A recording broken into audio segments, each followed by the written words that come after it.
అందరికీ నమస్కారం అండి. ఈరోజు మనం డాక్టర్ తంగిరాల మీరా సుబ్రహ్మణ్యం గారు రచించిన కొడుకు పెళ్లి అనే ఓ చక్కటి కథను విందాం. ఇక కథలోకి వెళ్దాం. ముసురు పట్టి వాతావరణం చల్లగా ఉంది. నల్ల మబ్బులు గుంపులుగా వచ్చి మూగడంతో సాయంత్రం 4 గంటలకే చీకటి పడినట్టు తయారైంది. 5 గంటలయ్యేసరికి సన్నగా చినుకులు మొదలయ్యాయి. అకాల వర్షం, ఎక్కడో వచ్చిపడిన అల్పపీడనం ప్రభావం. వాన రాకడా ప్రాణం పోకడా చెప్పలేమని అననే అన్నారు పెద్దలు. ఇంటి ముందు వసారాలో పడక్కుర్చీలో వెనక్కి వాళ్ళ కూర్చున్న పశుపతి అశాంతిగా కదిలాడు. అదేమిటండి, దీపం వెలిగించకుండా చీకట్లో కూర్చున్నారు? జల్లు కూడా కడుతోంది, తడిసిపోతారు, లోపలికి పదండి అంటూ వచ్చి వసారాలో లైటు వేసింది అతని భార్య దాక్షాయిని. పశుపతి పలకలేదు. ఆవిడ మాటలు చెవిన పడనట్టు మిన్నకున్నాడు. ఊరు నుండి వచ్చినప్పటి నుండి అలా నీరసంగా నలతగా కనపడుతున్నారు, జ్వరంగానే వచ్చిందా అంటూ దగ్గరగా వచ్చి నుదుటి మీద చెయ్యి వేసి చూసింది. నాకేమీ రాలేదు, ఊరికే విసిగించుకో, నన్ను ఒంటరిగా వదిలే కాసేపు చిరాగ్గా అన్నాడు పశుపతి.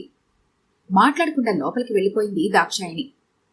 ఈ దంపతుల పేర్లు విన్నా కొత్తవాళ్లు భలేగా కుదిరై అనక మానరు. దానికి తగినట్టే వారిదే అనుకూల దాంపత్యం. పిత్రార్జితంగా వచ్చిన 50 ఎకరాల తరి పొలం, పల్లెలో డాబా ఇల్లు, పట్నంలో 2 ఇళ్ల స్థలాలు, ఇవి కాక చేతిలో మంచి ఆదాయం వచ్చే ఉద్యోగం, ముచ్చటగా 3 పిల్లలు. ఒక రకంగా పశుపతి జీవితం వడ్డించిన విస్తర వంటిదే. పెద్దవాడు సురేష్ కంప్యూటర్ ఇంజనీరింగ్ డిగ్రీ తీసుకుని పిట్స్బర్గ్ కార్నియా యూనివర్సిటీలో ఎంఎస్ చేస్తున్నాడు. రెండో కూతురు శర్మద బయోకెమిస్ట్రీలో డిగ్రీ చేస్తుంది. మూడో అమ్మాయి సరిష్ట హోమ్ సైన్స్ డిగ్రీ చదువుతుంది. నాన్నా, ఈ మాత్ర వేసుకుని కాఫీ తాగమంది అమ్మ అంటూ జ్వరం మాత్ర కాఫీ గ్లాసు అందించింది శర్మద. మాట్లాడకుండా మాత్ర వేసుకుని కాఫీ తాగాడు. చామన ఛాయలో ఉన్న 20 ఏళ్ల శర్మద చక్కని శరీర సౌష్ఠవంతో ఆకర్షణీయమైన కనుముక్కు తీరుతో ఆకట్టుకునేటట్టు ఉంటుంది. శర్మదకు పెళ్లి సంబంధాలు చూడటం మొదలు పెట్టాలి అనుకున్నాడు పశుపతి. ఆడపిల్లలిద్దరికీ పీజీ డిగ్రీ చేతికొచ్చాకే పెళ్లి మాట తలపెట్టాలని అనుకునేవాడు. ఆడపిల్లలు చదువుకొని తమ కాళ్ల మీద తాము నిలబడగలమన్న ధైర్యం కలవారై ఉండాలని అతని భావన. అటువంటిది హఠాత్తుగా తన ఆలోచనలో మార్పు రావటానికి కారణం అనుకోకుండా పడిన చెన్నై ప్రయాణం. అసహనంగా కదిలి ఎదురు రుద్దుకున్నాడు ఆయన. తనకింకో 5 ఏళ్ల సర్వీసు మిగిలింది. ఆడపిల్లలిద్దరికి పెళ్లిళ్లు చేసేస్తే బాధ్యతలు తీరినట్టే. భోజనానికి రండి, దాక్షాయిని పిలుపు. నాకు తినాలని లేదు, మీరు తినేయండి అన్నాడు కళ్ళు మూసుకొని. మీరిద్దరూ అన్నాలు తినేసి గిన్నెలు మూతలు పెట్టేయండి అని కూతుర్లకు చెప్పి వసారంలోకి వచ్చింది దాక్షాయిని. పశుపతికెందుకో పిచ్చి కోపం వచ్చింది. అంటే నువ్వు భోజనం మానేస్తున్నావు అంతేనా? రేపొద్దున నేను పోయాక ఏం చేస్తావు? జీవితాంతం ఉపవాసాలుంటావా? కసురుతున్నట్టుగా అన్నాడు పశుపతి. దాక్షాయిని అశుభం మాటలు సహించలేనట్టుగా చంపల వేసుకుని పుస్తలు కళ్ళకద్దుకుంది. ఎందుకలా మనసు నొప్పిస్తారు? మీరు తినకుండా నేను ఎప్పుడైనా తిన్నానా అంది గద్గదికంగా. పొద్దున్న రైలు దిగినప్పుడు నుండి మీరు మామూలుగా లేరు. ఏం జరిగిందో చెప్పకపోతే నాకెలా తెలుస్తుంది? కాస్త తేరుకొని లాలనగా అడిగింది. ఏదో ఆఫీస్ గొడవలు, కాసిన వేడి పాలు తెచ్చిచ్చి పడుకో వెళ్ళి అన్నాడాయన నెమ్మదించి. అన్నట్టు నిన్న మీరు ఊరెళ్ళినప్పుడు మీ చెల్లెలు కాత్యాయిని ఫోన్ చేసింది, గుర్తొచ్చి చెప్పింది భార్య. ఎందుకట? చిరాగ్గా అడిగాడు. ఆవిడకు ఆశ్చర్యం కలిగింది. ఒక్కగానొక్క చెల్లెలు కాత్యాయిని అంటే ఎక్కడలేని ఆపేక్ష అతనికి. అదే, సురేష్ చదువైపోయి ఇండియాకు వస్తున్నాడుగా వచ్చేవారం. ఇంకేముంటుంది, అందరం అనుకుంటున్నదే. తన కూతురు రమ్య పెళ్లి మన అబ్బాయితో నిశ్చయం చేసుకోవడానికే. వాడు రాకముందే వచ్చి మనతో మాట్లాడి పెట్టిపోతలు ఇచ్చిపుచ్చుకోవడాలు అనుకోవడానికేమో అన్నది దాక్షాయిని. గబాలిన పడకుర్చీల నుండి లేచాడు పశుపతి.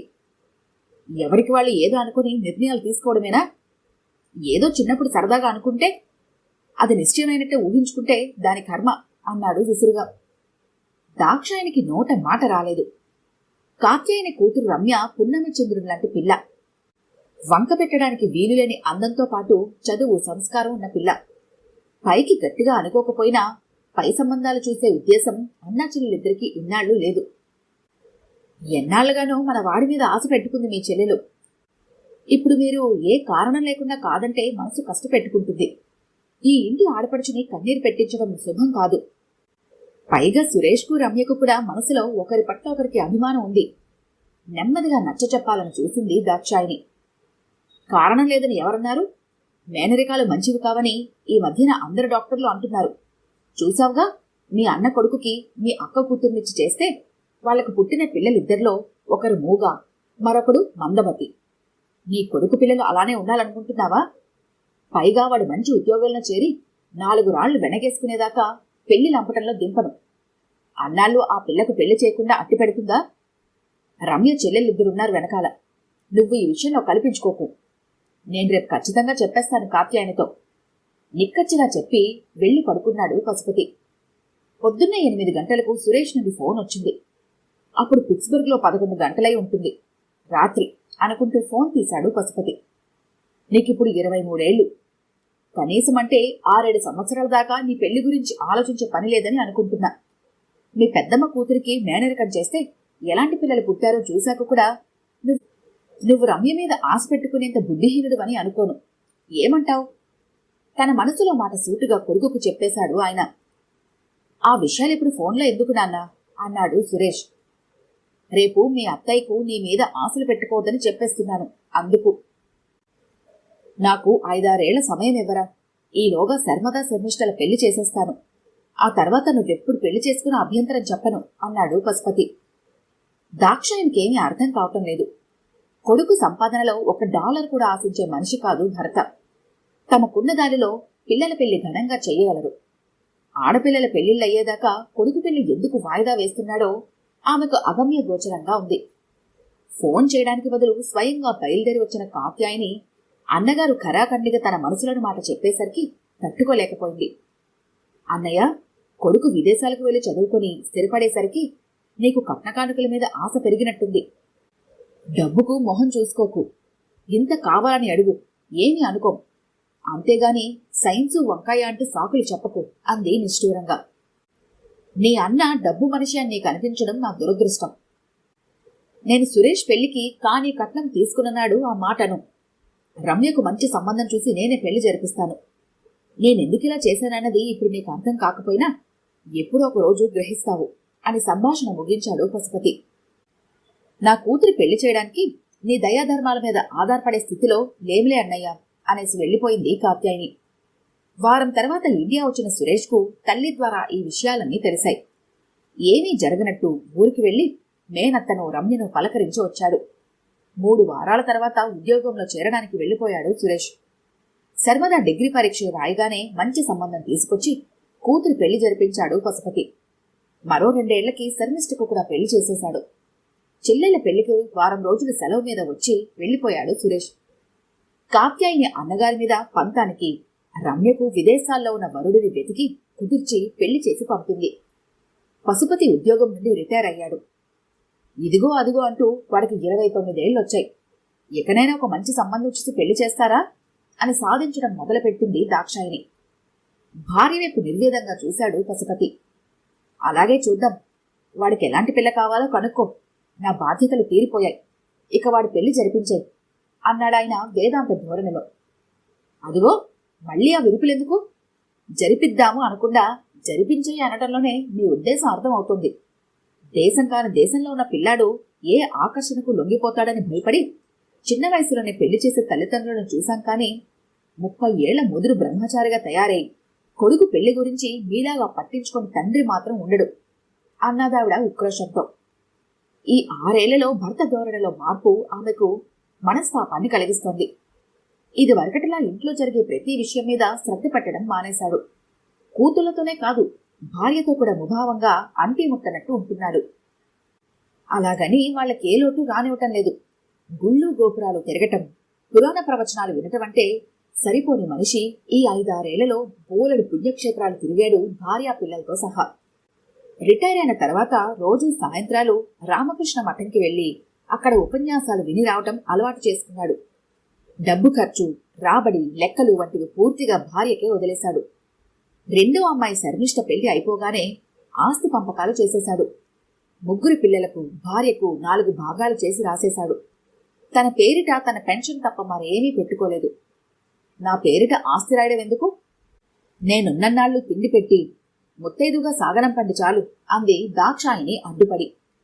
నేనున్నా లేకున్నా నీకు ఏ లోటు కలగకుండా చూసే బాధ్యత నాది, అందుకే ఈ ఏర్పాటు అన్నాడు పశుపతి. మాట్లాడకుండా ఊరుకున్నది దాక్షాయిని. ఇక భర్తతో వాదించే ప్రయోజనం లేదని కొడుకు ఫోన్ చేసినప్పుడు అతని పెళ్లి విషయం ఎత్తింది దాక్షాయిని. మీ నాన్నగారు నీకెలాంటి అమ్మాయి కావాలో అడగమన్నారు. ఈసారి నువ్వు వచ్చేసరికి 4-5 సంబంధాలు చూసి ఉంచుతాం. నీకు నచ్చిన పిల్లని చేసుకుని వెంట తీసుకుపోవచ్చు అన్నది ఆవిడ. నా కోసం సంబంధాలు చూసే అవసరం లేదమ్మా. ఇక్కడ నాతో పాటు పనిచేస్తున్న కేరళ అమ్మాయిని ప్రేమించాను. ఆ అమ్మాయిని పెళ్లి చేసుకుంటాను. ఈ విషయంలో ఇక చర్చలు, వాదోపవాదాలు ఏమీ లేవు. వచ్చే నెలలో మేమిద్దరం సెలవు పెట్టి వస్తాం. మీ చేతుల మీద పెళ్లి చేసి పంపండి అన్నాడు సురేష్. దాక్షాయిని గుండె దడదడలాడింది. ఆవిడకు కలిగిన ఆశాభంగం మాట అటుంచి భర్త ఏ విధంగా స్పందిస్తాడో అని భయపడింది. కాని చిత్రంగా పశుపతి ఆవేశపడలేదు. వైరాగ్యంతో కూడిన నవ్వు అతని పెదాల మీద నర్తించింది. మంచిది, వాడిష్ట ప్రకారమే చేద్దాం. నాకు పని సులువైంది. కేరళ అమ్మాయి అంటున్నాడు. కులం మతం గురించి గొడవలు రాకుండా బ్రహ్మ సమాజంలో పెళ్లి జరిపిద్దాం నిరాడంబరంగా. నీకు తర్వాత ఆటుపోట్లు తట్టుకునే శక్తి ఉంటుంది అన్నాడు. సురేష్, శోభన పెళ్లికి 4 రోజుల ముందు వచ్చారు. తమ స్నేహితుల ఇంట్లో పిల్లని దింపాడు సురేష్. పెళ్లి ముందు రోజు రాత్రి పశుపతికి ఉధృతంగా గుండెపోటు వచ్చింది. ఆగ మేఘాల మీద నర్సింగ్ హోంలో చేర్పించారు. ఐసీయూలో ఉన్న పశుపతిని చూడటానికి వచ్చిన అతని స్నేహితుడు దాక్షాయినితో అన్నాడు. 6 ఏళ్ల కిందట చెన్నై వెళ్ళినప్పుడు నాడీ జోస్యం చెప్పించుకున్నాడు.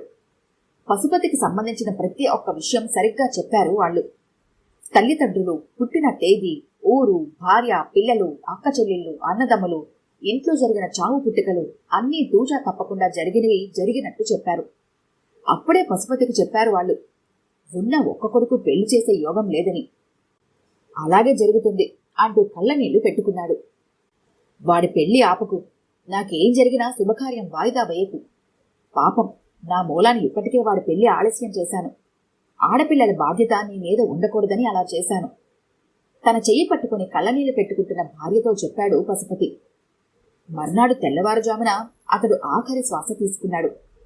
తండ్రి స్నేహితుడి ద్వారా నాణ్య జ్యోతిష్యం గురించి వివరాలు విన్న సురేష్ నిర్ఘాంతపోయాడు. వాళ్ళ మాటలకు నీదైన అర్థం తీసుకుని ప్రాణం తీసుకున్నావు కదా నాన్న. నిజానికి నాకు, శోభనకు 6 నెలల క్రితమే పెళ్లయింది. మీ తృప్తి కోసం ఇక్కడికొచ్చి అక్షింతలు వేయించుకోవాలి అనుకున్నాం అంటూ తండ్రి కాళ్ల మీద పడి దుఃఖించాడు. ఈ కథ కనుక మీకు నచ్చినట్లయితే లైక్ చేయండి, షేర్ చేయండి. మరిన్ని ఇంట్రెస్టింగ్ కథల కోసం మా ఛానల్ని తప్పకుండా సబ్స్క్రైబ్ చేసుకోండి.